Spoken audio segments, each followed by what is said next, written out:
Welcome back to March Madness Analysis, another edition of the weekly rankings coming at you today.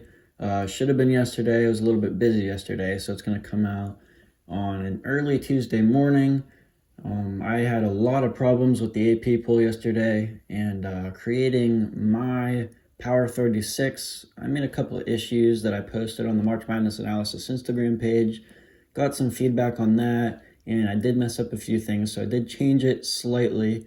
So now you're looking at the new and improved March Madness Analysis Top 25, and you're going to get the rest of the Power 36 as well. A lot of problems with the AP pool, and I'll get to those problems as we go on. So Iowa, a couple of things I wanted to mention. Iowa has a little bit of an argument to become fourth or third even in the country. From 3 to 6, it's really, really tight. It could be mixed any way, really. The AP pool and I are in agreement from 3 to 6. But honestly, you could say that Iowa should be ahead of both Villanova and Texas because of their wins. They have one loss to Gonzaga and another loss to Minnesota. Texas, you could argue, could be ahead of Villanova because of Villanova's loss to Virginia Tech. Texas has a loss to Villanova. So you could argue Villanova and Texas flip-flopped. You could even argue Kansas ahead of teams because of the wins they have and the quality of their losses to currently ranked number 1 Gonzaga and number 4 Texas. So from 3 to 6, it's really bunched up there. If you're an Iowa fan, I'd say hold up and relax and continue to play well in the Big Ten, maybe win some quality road wins, road games. So Iowa's right there. I have them at 5 right now, and again, that could easily change. Even this upcoming schedule, I don't know who exactly they have this week, but the entire Big Ten's tough. So if you're an Iowa fan, just hold on tight and relax, and try to win some games. I think they do have a top, certainly a top 5 team, but we'll just kind of hold on and see how they play in the Big Ten. Creighton and Michigan, I actually kind of like how Michigan jumped Creighton. Creighton didn't lose. Creighton has one win over a top 25 team, and that was Xavier, who's currently not ranked. They had a loss at home against Marquette, and then another loss to Kansas, obviously. So Creighton hasn't impressed me too much. I mean, they played great. They have been playing great. They have some other big wins, St. John's. They've got some really good wins. However, if you're a Michigan fan, I think you're arguing that Michigan is better than Creighton at the moment.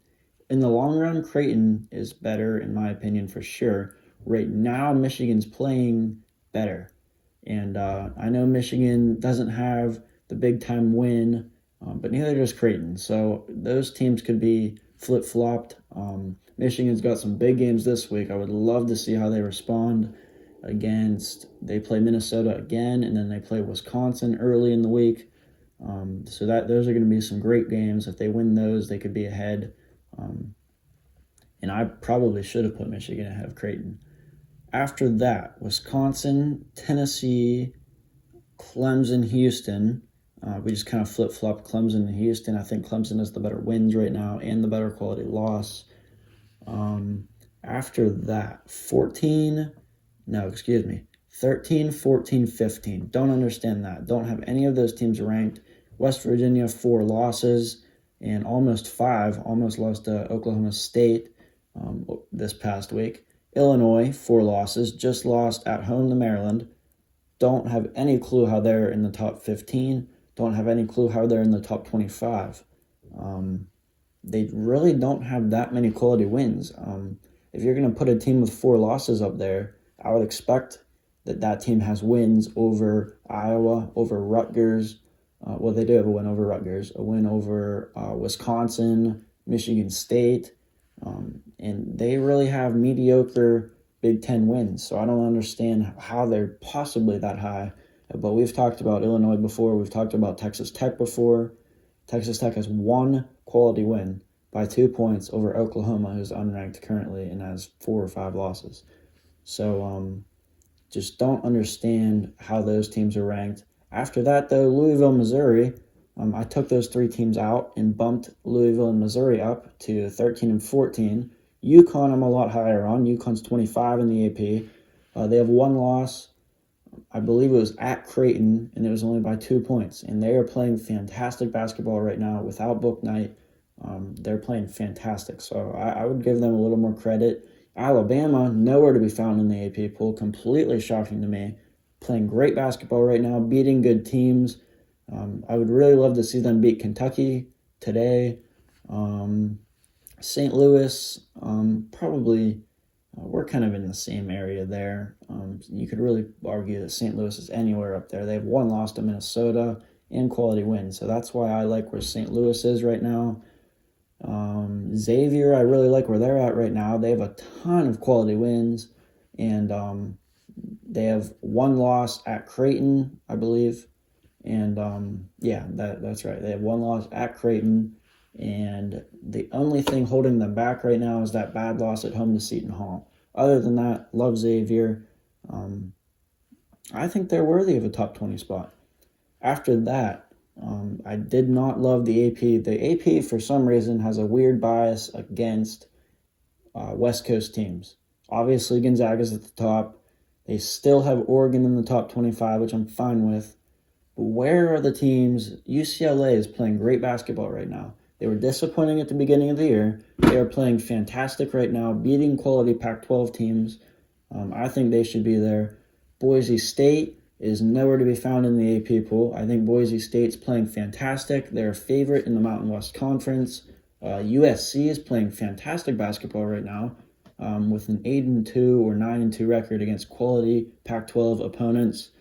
And they've even had some out-of-conference wins that were pretty big wins for the program. BYU, they just lost to Gonzaga, and I thought they should have been ranked a few weeks ago before the loss to Gonzaga. AP did not agree. So I just don't understand a couple of those there. Let's see, what else am I missing? Virginia Tech's right there on my rankings, just missed. I have Virginia Tech at 27. So they're still up there. Duke, we've already talked about, a little too high. Another thing that I changed is Virginia. It come to my attention that teams right now are playing better than Virginia is. Virginia doesn't have the quality wins. I think they will be a top 25 team, and honestly, they're my favorite to win the ACC right now. But they've got to prove it. So they're going to get some quality ACC opponents coming up in their schedule. So I'd love to see them capitalize on that and steal them in the top 25. So that's why I have Virginia off my rankings. Should have realized that a few weeks ago, but there's some teams on there that are just playing better right now. Ohio State, 3 losses. Tough to put them in. You could argue they could be higher. Swept Rutgers. That was the main thing for me, sweeping Rutgers. That's a good Rutgers team. So that's about it. Minnesota's right on the edge. Finishing out my Power 36. Virginia, we've talked about. Virginia Tech, we've talked about. Illinois, we've talked about. Arkansas, 2 losses. I would love to see them win some games in the SEC, get some more quality wins. Duke, we've talked about. West Virginia, we've talked about. Minnesota, we've briefly touched upon. I think they'll continue to play good basketball. They've got to play better on the road. They're strictly an at-home team right now. They've got to change that.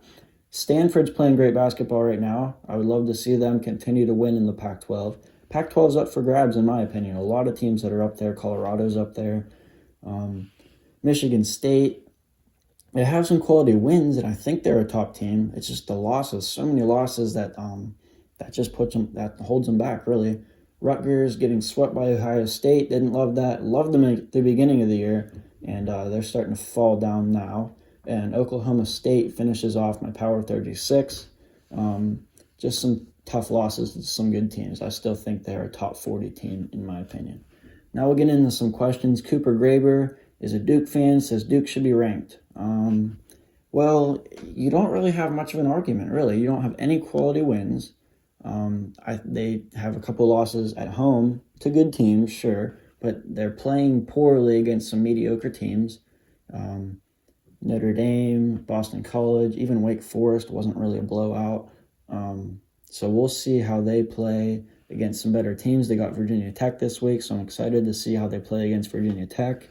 But they just missed. Duke's 30 in my pool, and that's because they haven't played anyone. I know Alabama doesn't have the resume, but I still think they should be higher. I completely agree. I have Alabama at 16. I think that's really high, and Alabama's nowhere to be found in the AP Top 25. Nick says Xavier and UCLA are too high. Other than that, perfect. Xavier at 18, we've talked about them. Just a bad loss to Seton Hall. So you guys, you have an argument there. UCLA is playing great basketball right now, beating quality teams without Chris Smith. So at the moment, UCLA is a top 25 team. Will they finish there? I say no, but right now, UCLA is a top 25 team. Daniel Feaster loves the UConn ranking, loves UConn being so high. Well, they should be. UConn has some quality wins without Bouknight, playing fantastic right now. And they have one loss at Creighton by 2 points. So love where UConn's at, and I think they'll finish easily in the top 25. Oliver Thompson says Iowa should be 3-4 because Maryland, the win over Maryland and Rutgers. Maryland, I mean, they're a mediocre Big Ten team. Rutgers, sure. Again, we've talked about how from 3 to 6, it could be changed, and it's interchangeable. So Iowa is currently my top Big Ten team, followed by Wisconsin. We don't have a whole lot of Big Ten teams in the rankings right now, but that's because they're beating each other up. There's a lot of good teams in that conference. They're beating each other up. So teams like Rutgers, Michigan State, Illinois in my pool, they're probably going to finish in the top 25, but they're losing games to good teams, so they're still being respected. But the Pac-12 is tight. That's going to be an exciting finish. So you've got a lot of good basketball over the next couple weeks. Love to see how the Pac-12 finishes out. Love to see Boise State and BYU continue to win games. Love to see some respect for those teams. We'll see how Drake does, finishing the season maybe undefeated. We'll see who wins the Big East this year. Villanova, Creighton, even UConn. They're a dark horse to win the Big East this year. ACC is exciting. A lot of good, surprising teams. Clemson, Louisville, Florida State. They'll all compete. Virginia, they'll all compete for a top ACC spot. So exciting college basketball this week, the next coming weeks, and I'll see you next Monday.